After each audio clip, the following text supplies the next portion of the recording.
தமிழ் உள்ளங்கள் அனைவருக்கும் இனிய வணக்கம். இது உங்கள் Tamil store channel. Tamil Nadu medical செலெக்ஷனுடைய ப்ராசஸ் அப்படின்றது, ரெண்டாவது நீட் எக்ஸாம் முடிஞ்சதுக்கு அப்புறம் நமக்கு ரிசல்ட் எல்லாம் வந்ததுக்கு அப்புறம் அடுத்து நாம என்ன செய்யணும் அப்படின்ற விஷயங்கள். இது வந்து பார்த்தீங்கன்னா நிறைய மாணவர்களுக்கு மிகப்பெரிய குழப்பமானது இருக்கு.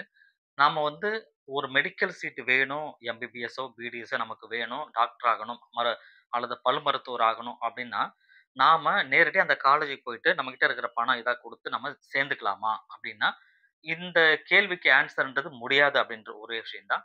இதுக்கு நீட் எக்ஸாம் அப்படின்னு ஒரு எக்ஸாம் இருக்கு. அந்த எக்ஸாம கிளியர் பண்ணி அதுல குவாலிஃபையிங் மார்க் எடுத்து நீங்க தமிழ்நாடு மெடிக்கல் செலக்ஷனுக்கு அப்ளை பண்ணி, அதுக்கப்புறம் உங்களோட கட் ஆஃப் பேஸ பொறுத்து தான் உங்களுக்கு அந்த சீட் ஆனது கிடைக்கும் அப்படின்றது தான் உண்மை. சரிங்களா? இப்போ நம்ம தெரிஞ்சுக்க வேண்டிய விஷயம் என்ன அப்படின்னு பார்த்தீங்கன்னா, இந்த தமிழ்நாடு மெடிக்கல் செலக்ஷனோட ப்ராசஸ்ல ஃபர்ஸ்ட் நாம என்ன செய்யணும்? எந்த டைம்ல நமக்கு இதெல்லாம் கிடைக்கும்? நாம அதுக்கு ஃபர்ஸ்ட் நம்ம என்னலாம் செய்யணும்? அப்படின்ற விஷயங்கள். எம்பிபிஎஸ் ஆக போறீங்கன்னு முடிவு பண்ணிட்டீங்க. மருத்துவர் ஆகணும் அப்படின்னு முடிவு பண்ணியாச்சு. நீட் எக்ஸாம் படிச்சுட்டு இருப்பீங்க. நீட் எக்ஸாம் முடிச்சதுக்கு அப்புறம் ரிசல்ட் வருது. ரிசல்ட் வந்ததுக்கு அப்புறம் உங்க மார்க் என்னன்னு தெரிஞ்சிரும். சரிங்களா? மார்க் என்னன்னு தெரிஞ்சதுக்கு அப்புறம் நாம ஃபர்ஸ்ட் செய்ய வேண்டிய வேலை என்ன அப்படின்னா, தமிழ்நாடு மெடிக்கல் செலக்ஷன் வந்து ஒரு நோட்டிஃபிகேஷன் குடுப்பாங்க. என்னன்னா, தமிழ்நாடு மெடிக்கல் செலக்ஷனுக்கு எம்பிபிஎஸ் ஆகுறதுக்கோ, பிடிஎஸ் படிக்கிறதுக்கோ யார் யாரெல்லாம் விருப்பப்படுறீங்களோ, அவங்க எல்லாம் நீட் எக்ஸாம் எழுதியிருந்தீங்கன்னா, நீங்க வந்து அப்ளை பண்ணலாம் அப்படின்னு சொல்லிட்டு ஒரு லிங்க்க குடுப்பாங்க. tnmedicalselection.net.org அப்படின்னு சொல்ற இந்த வெப்சைட்ல அவங்க வந்து குடுத்திருப்பாங்க நோட்டிஃபிகேஷன். அந்த நோட்டிஃபிகேஷன் உள்ள போனீங்க அப்படின்னா, லிங்க் இருக்கும். அந்த லிங்க கிளிக் பண்ணி உள்ள போனதுக்கு அப்புறம் ஒரு பேஜ் ஓப்பன் ஆகும். அந்த பேஜ்ல ரெஜிஸ்ட்ரேஷன் பண்ணணும். ஃபர்ஸ்ட் எடுத்தோனே ரெஜிஸ்ட்ரேஷன். அந்த ரெஜிஸ்ட்ரேஷன்னா பேசிக் இன்ஃபர்மேஷன் உங்களுடைய பேசிக் இன்ஃபர்மேஷன், பேசிக் டாக்குமெண்ட்ஸ் அதுல நீங்க அப்லோட் பண்ண வேண்டியது இருக்கும். முக்கியமா நீட்டோட உங்க ஸ்கோர் கார்ட்ல நீங்க அப்லோட் பண்ணி நீட்டோட மார்க்லாம் என்னன்றதெல்லாம் அதுல சேர்க்கிற மாரி வரும். ஸோ இதெல்லாம் நீங்க அந்த ப்ராசஸ்லாம் முடிச்சதுக்கு அப்புறம் இதுதான் ஃபர்ஸ்ட் ப்ராசஸ். ரைட்டுங்களா? நீட் எக்ஸாம் முடிக்கிறீங்க. ரிசல்ட் வருது. அதுக்கப்புறம் தமிழ்நாடு மெடிக்கல் செலக்ஷன் வந்து ஒரு குறிப்பிட்ட நாளுக்கு அப்புறம் நோட்டிஃபிகேஷன் வரும். அந்த நோட்டிஃபிகேஷன்ல இருந்து நீங்க உள்ள போனீங்கன்னா, அவங்க வந்து நீங்க எம்பிபிஎஸ் படிக்கிறதுக்கு அப்ளை பண்றதுக்கு ஒரு லிங்க் குடுத்துருப்பாங்க. அது உள்ள போயிட்டு நீங்க அப்ளை பண்ணணும். அதாவது ரிஜிஸ்டர் பண்ணணும். அந்த ரிஜிஸ்டர்ல உங்க பேரு, டேட் ஆஃப் பர்த், பாஸ்வேர்ட்லாம் குடுத்து ரிஜிஸ்டர் பண்ணிட்டு, திரும்ப உள்ள போறீங்க. உங்க டாக்குமெண்ட்ஸ், ஃபோட்டோஸ் இதெல்லாம் அப்லோட் பண்ணி கம்ப்ளீட் பண்ணீங்கன்னா, ஃபர்ஸ்ட் ப்ராசஸ், பேசிக் ப்ராசஸ். அதுக்கு ரிஜிஸ்ட்ரேஷன் ஃபீஸ் அப்படின்னு ஒரு ஃபீஸ வாங்குவாங்க. அது வந்து ஒரு ரூ. 800 1000 அந்த ரேஞ்சுக்குள்ள இருக்கும். சரிங்களா? அத நீங்க ரெஜிஸ்டர் பண்ணி முடிச்சதுக்கு அப்புறம் ஃபர்ஸ்ட் ப்ராசஸ் கம்ப்ளீட். உங்கள மாரி யார் யாரெல்லாம் அப்ளை பண்ணியிருக்காங்களோ, அவங்களோட மார்க், அவங்களோட நீட்டோட ஸ்கோர பொறுத்து ஒரு ரேங்க் லிஸ்ட்ட வெளியிடுவாங்க. அது வந்து திரும்ப வந்து ஒரு குறிப்பிட்ட நாள் கழிச்சு ஒரு ரேங்க் லிஸ்ட் வெளிய வரும். அந்த ரேங்க் லிஸ்ட்ல உங்களுடைய பேருக்கு நேரா எத்தனாவது இடத்துல நீங்க இருக்கீங்க? தமிழக அளவுல எத்தனாவது இடத்துல நீங்க உங்க மார்க் நீங்க எடுத்திருக்கீங்க? உங்களுடைய கம்யூனிட்டில தமிழ்நாடு அளவுல எந்த அளவுக்கு உங்களுடைய ஆமா எந்த இடத்துல நீங்க இருக்கீங்க? உங்க கம்யூனிட்டி வைஸ் எந்த இடத்துல இருக்கிறீங்க?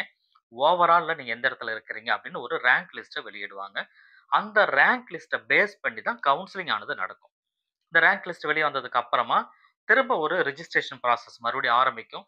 அந்த ரிஜிஸ்டர்ல ஏற்கனவே நீங்க பண்ண ரிஜிஸ்ட்ரேஷன் பாஸ்வேர்ட்லாம் குடுத்து நீங்க உள்ள போனீங்க அப்டின்னா, ஒரு பேஜ் வரும். அந்த பேஜ்ல நீங்க அ அதுல சில டீட்டெயில்லாம் கேட்டிருப்பாங்க. அதெல்லாம் நீங்க பண்ணதுக்கு அப்புறம் ஃபர்ஸ்ட்டு சாய்ஸ் ஃபில்லிங் அப்டின்னு ஒரு ஆப்ஷன் இருக்கும். பேமெண்ட்லாம் பண்ண வேண்டியது வரும். பேமெண்ட் அதுக்கு ஒரு ரிஜிஸ்ட்ரேஷன் ஃபீஸ்லாம் இருக்கு. அத கட்டிட்டு, நீங்க சாய்ஸ் ஃபில் பண்ண போறீங்க. இந்த சாய்ஸ் ஃபில் அப்டின்னா, எந்தெந்த காலேஜ்லாம் உங்களுக்கு வேணும்? மெடிக்கல் காலேஜ்ல எந்த காலேஜ் வேணும்? கவர்ன்மென்ட் காலேஜா? பிரைவேட் காலேஜா? என்னன்ற விஷயங்கள நீங்க எந்தெந்த காலேஜோ அது பேர்லாம் குடுத்து எம்பிபிஎஸ்ஸா? பிடிஎஸ்ஸான்றதெல்லாம் லிஸ்ட் அவுட் பண்ணிட்டே இருக்கும். இதெல்லாம் நீங்க பண்ணி முடிச்சதுக்கப்புறம் சாய்ஸ லாக் பண்றதுக்கும் ஒரு டேட் குடுத்து சாய்ஸ லாக் பண்ணிடுறீங்க. அதுக்கப்புறம் உங்க சாய்ஸ எடிட் பண்ண முடியாது.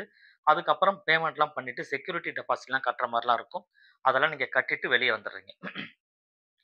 கடைசியா நீங்க அது வந்து ரவுண்ட் 1 கவுன்சிலிங் அப்படின்னு சொல்லுவோம். இந்த ரவுண்ட் 1 கவுன்சிலிங் ஃபர்ஸ்ட் ப்ராசஸ் இதுதான். அப்ப இந்த கவுன்சிலிங்ல யார் யாருக்கெல்லாம் சீட் கிடைச்சதுன்னு திரும்ப ரிசல்ட் வந்து ஒரு டேட்ல விடுவாங்க. அதுக்கப்புறம் வந்து எந்த டேட்ல காலேஜ்ல போய் சேரணும்ன்றத சொல்லிடுவாங்க.